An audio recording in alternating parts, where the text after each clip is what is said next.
મિત્રો આજની વિડીયોમાં વાત થશે હવામાનની આગાહી। અત્યારે ગુજરાતમાં ધીમે ધીમે ઠંડીનું પ્રમાણ વધી રહ્યું છે, ત્યારે આગામી 24 થી 48 કલાકમાં હજુ પણ ઠંડીનું જોર વધી શકે છે।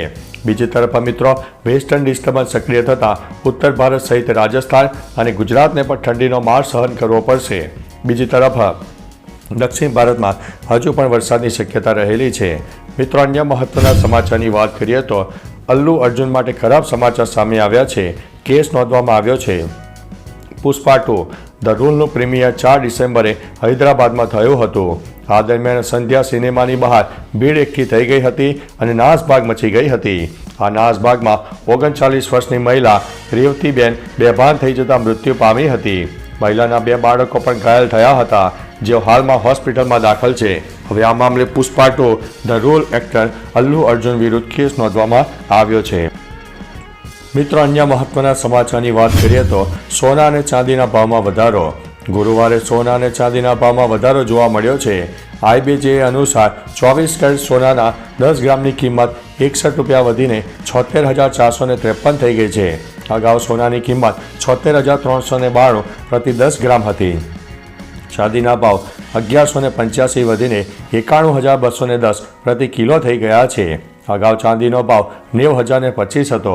23 ઓક્ટોબરના રોજ ચાંદીએ 99,151ની સર્વકાલીન ઊંચી સપાટી બનાવી હતી અને 30 ઓક્ટોબરે સોનાએ 79,681ની સર્વકાલીન ઊંચી સપાટી બનાવી હતી।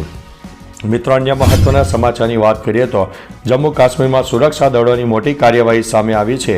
કાશ્મીરના કુલગામ જિલ્લામાં પોલીસે આર્મીના 1 પેરા અને 9 RR યુનિટ સાથે મળીને આતંકવાદી સંગઠન TRF અને લશ્કરે તૈયબાના 2 વર્કર્સની ધરપકડ કરી છે। ધરપકડ કરાયેલા એક આરોપીની ઓળખ કચુરા જદુરા રહેવાસી અબ્દુલ અહલ લોનના પુત્ર અલ્તાફ અહેમદ લોન તરીકે થઈ છે, જ્યારે અન્ય આરોપી નિપોરા મીર બજારના રહેવાસી અબ્દુલ રસીલ ભટ્ટના પુત્ર મંજૂર અહેમદની ભેટ તરીકે થઈ છે।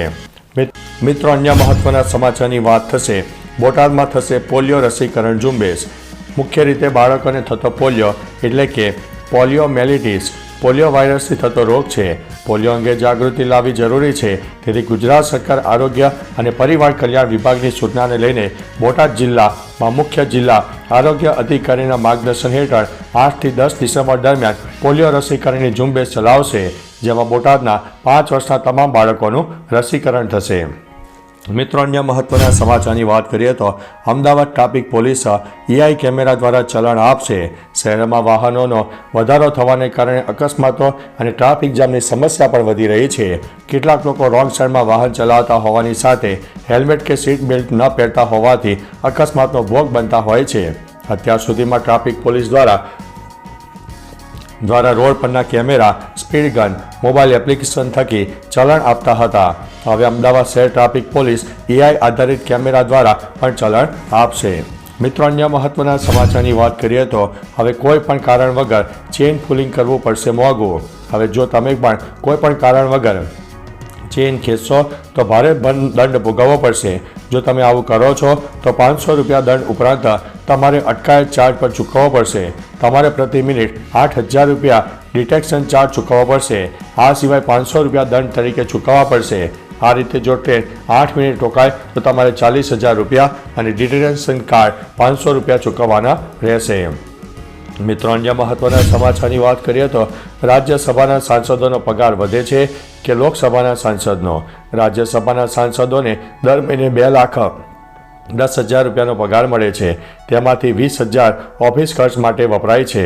લોકસભાના સાંસદોને દર મહિને 1,00,000 રૂપિયાનો પગાર મળે છે। આ સિવાય તેમને અનેક પ્રકારના ભથ્થા પણ મળે છે।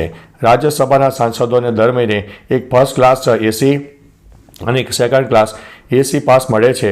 રાજ્યસભાના સાંસદોએ હવાઈ મુસાફરી માટે ભાડાના માત્ર 25% ચૂકવવા પડે છે। મિત્રો અન્ય મહત્વના સમાચારની વાત કરીએ તો વહેલી સવારે આવ્યા હતા ભૂકંપના આંચકા, સુનામીની ચેતવણી। કેલિફોર્નિયાના ફર્નાન્ડેલમાં ગુરુવારે પશ્ચિમમાં સવારે 10:44 ભૂકંપ આવ્યો હતો। યુનાઇટેડ સ્ટેટ જીઓલોજિકલ સર્વે જણાવ્યું હતું કે રિક્ટર સ્કેલ ઉપર તેની તીવ્રતા 7ની માપવામાં આવી છે। ભૂકંપનું કેન્દ્ર 10 કિલોમીટરની ઊંડાઈએ હતું। ભૂકંપને લઈને ઘણા વિડીયો સામે આવ્યા છે જેમાં ઇમારતો હલતી જોવા મળી હતી. અમેરિકાના પશ્ચિમ કિનારે 5.3 મિલિયન લોકો માટે સુનામીની પણ ચેતવણી આપવામાં આવી હતી. મિત્રો, અન્ય મહત્વના સમાચારની વાત કરીએ તો કાંકરિયા કાર્નિવાલ માટે અમદાવાદ તૈયાર. અમદાવાદમાં 25થી 31 ડિસેમ્બર સુધી કાંકરિયા કાર્નિવાલ 2024નું આયોજન છે. સીએમના હસ્તે ત્યારે જનતા માટે ખુલ્લો મુકાશે. આ વખતે કાર્નિવાલમાં પહેલીવાર ડ્રોન શો યોજાશે. અંડર વોટર ડાન્સ અને હ્યુમન પાયરો શો થશે. અભ્યાસ કરતા 1000 જેટલા બાળકો સામૂહિક રીતે એકસાથે કેન્ડી ચોકલેટ ખોલીને તેને ખાઈને ગિનિસ બુક ઓફ વર્લ્ડ રેકોર્ડમાં સ્થાન મેળવશે.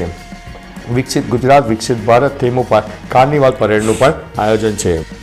મિત્રો, અન્ય મહત્વના સમાચારની વાત કરીએ તો તેરા તુજકો અર્પણ કાર્યક્રમમાં સંઘવી હાજર. ગાંધીનગરના ટાઉન હોલ ખાતે ગાંધીનગર જિલ્લા પોલીસ દ્વારા તેરા તુજકો અર્પણ કાર્યક્રમ યોજાયો હતો, જેમાં ગૃહ રાજ્યમંત્રી હર્ષ સંઘવી પણ હાજર રહ્યા હતા. અહીં વિવિધ ગુનાઓમાં કબજે કરેલ મુદ્દામાલ અરજદારોને પરત કરાયો હતો. દરમિયાન 430 અરજદારોને મોબાઈલ પરત કરાયા હતા. સંઘવીએ કહ્યું કે તેરા તુજકો અર્પણ જેવી પહેલ ગુજરાત પોલીસ પ્રત્યે લોકોનો વિશ્વાસ મજબૂત કરાશે. પોલીસ કર્મીઓને આપેલો દંડો છૂટથી વાપરવો જોઈએ. મિત્રો, અન્ય મહત્વના સમાચારની વાત કરીએ તો અમૂલ ઘી પણ વાપરો છો તો ધ્યાન રાખજો, હવે ડુપ્લિકેટ ઘી પણ મળી રહ્યું છે.